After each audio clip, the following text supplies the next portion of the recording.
Hello, everyone. It is May 22nd, 2020. And what that means for me, it might have a different significance for you, not sure. But for me, what that means is that 9 years ago today, I was ordained a deacon. Uh, Again, reviewing our catechism for holy orders, that priests are first ordained a deacon and serve as a deacon for usually around a year in that final stage of preparation for priesthood. And so 9 years ago today, I made my promises of celibacy, promises to pray for and serve the church, and with that was that it was 9 years ago today that I first made my promise of obedience. And as I've shared a little bit, especially last week with the news of our new coadjutor bishop, that day I promised my obedience both to Bishop Janke and to Bishop-elect Tilke and to any number of other unknown bishops whose names and faces I do not yet know. And that is a beautiful way of surrendering my life into God's hands, trusting that I don't know the plan for my life. I don't know the plan for tomorrow. I don't know the plan for today. But I can trust Him, and so I do. And the fact that obedience is essential to how we live out that trust is a very freeing reality. And as I talked about a few times over the past couple weeks, with the news of Bishop-elect Tilke's appointment, that it's kind of a special time to reflect on that, because that second part of the promise, the promising to Bishop Janke and his successors, is taking on flesh in a new way, and that's a special gift. It's a special moment for those of us who are ordained more recently under Bishop Janke, our current bishop. But even in reflecting on my obedience to Bishop Janke, it's certainly been a time to understand and appreciate that promise of obedience that I made to him.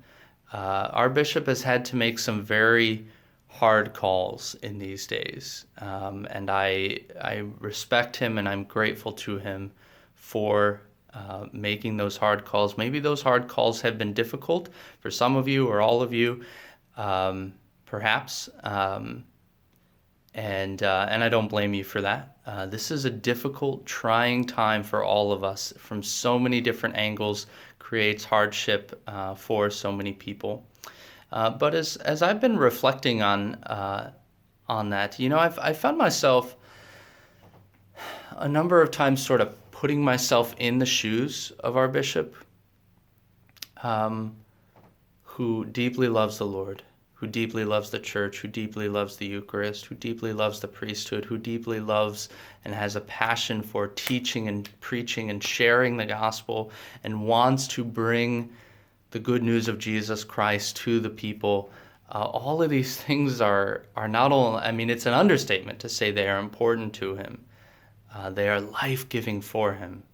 I've seen that, and I'm so grateful for that witness and that example that he's given to us priests. And yet the concerns over this situation are serious, and as I said, he's had some very difficult situations to make, and I found myself thinking about, kind of glad I'm not in the room, I guess, for the discussions that must be taking place to try to make the next decision and the next decision and the next decision. The need to look at this from all angles and to hear perspectives, I'm sure, from all angles. It's complicated. It's a difficult situation. And as I've said before, some of us see one side of the discussion perhaps more clearly than others might see the other side. And I know I don't mean to oversimplify it by saying one side and another. I know it's even more complicated than that. But if we were to try and describe the scope of the discussion, if you will, that I think there's some truth to saying that that on one hand we have the need to honor and respect our freedom, and on the other hand we have the need and to honor and respect our responsibility and to carry out that responsibility. And I as I listen, it's and engage in discussion with different people. It's fascinating to see, and it's enough to make your head spin. I'll admit that it's enough to make your head spin that that there are those who very passionately see the need to respect and honor and uphold and perhaps fight for our freedoms, and there are those who perhaps on the other side, if you will, again, I don't mean to oversimplify, see perhaps more clearly the need to honor and respect and uphold our call to responsibility and to serve the common good. And the reality is that both people, again, not to oversimplify it just as if it's just two people with two different perspectives, but both people have important points, because both of those realities need to be a part of our end product of what decisions are made. And it's easy to see also how and I want to keep sort of elaborating on this in upcoming videos, but to see how sort of the enemy can break into the human psyche to try to divide us, right? And part of how he does that is tempting us to mistrust and reframe the other person's motives and intentions. So the person who is passionate about freedom might misunderstand the person's passion for responsibility and label it fear. And please understand that that is a dangerous oversimplification. On the other side of the token, those who are most passionate about responsibility toward the common good might see the other's passion for freedom and label it selfishness. Again, please understand that is a dangerous oversimplification that serves to help divide us. On the other hand, again, the need to just start talking to each other civilly and respectfully is so important, because the reality is that the other way that the enemy will try and sort of feed ideas to the human psyche to corrupt us, to tear us down, is that our passion for freedom, if gone unchecked, could become selfishness, and our concern for responsibility, if gone unchecked, could be confused and clouded by fear. And so these things all play in. They all play in. And we have so much need to be respectful in the midst of that. So as I kind of consider all the different sides of the whole mess of figuring out what is the right decision here, what is the right decision there, I'm so grateful for obedience. I really am. I am grateful that our Lord built this into his church. And he really, really did. The more that we study Scripture, the more that we see the importance of the responsibility that he gave his apostles, the way the honor and respect to the apostles and entrusting important decisions to them is carried out both in the Acts of the Apostles especially, but also you see evidence of it in Paul's letters. It's right there in the New Testament. But to be fair, not without accountability for those called to leadership in the church, as we see Paul at one point calling out Peter, right? But Christ built this plan of obedience, and even how he talks about his apostles and how he's forming them, how it's clear in John's gospel that he came on behalf of the Father and that he is sending his apostles out on behalf of himself.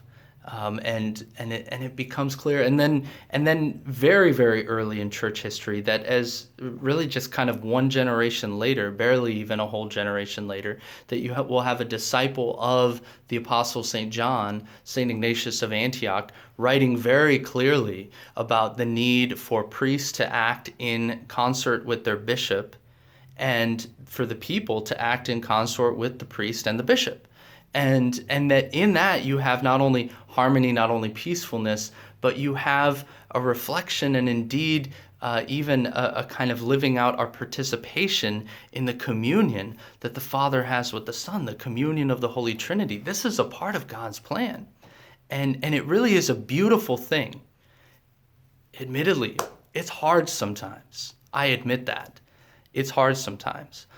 But it's also incredibly freeing in sometimes, especially in times like this when, as I said, things are very difficult. Things are very complicated. I'll be honest. I'm grateful that the amount of decisions I have to make are limited, are reduced. That part of how I am called, and again, it's always true, but it's been particularly true in these days, part of how I am called to trust and wait upon the Lord is to wait upon the bishop and the difficult, but I think prudent decisions that he's making. And and that's been a freeing thing. And some would respond to that, especially in our postmodern culture. Some would respond to that by saying, "Oh yeah, you Catholics, you got that obedience thing to keep you from thinking for yourself, right? And when you start thinking for yourself, then you'll leave all that behind." You hear that. You hear that in classrooms. You hear that in classrooms that tear our young people away from the church. It's nonsense.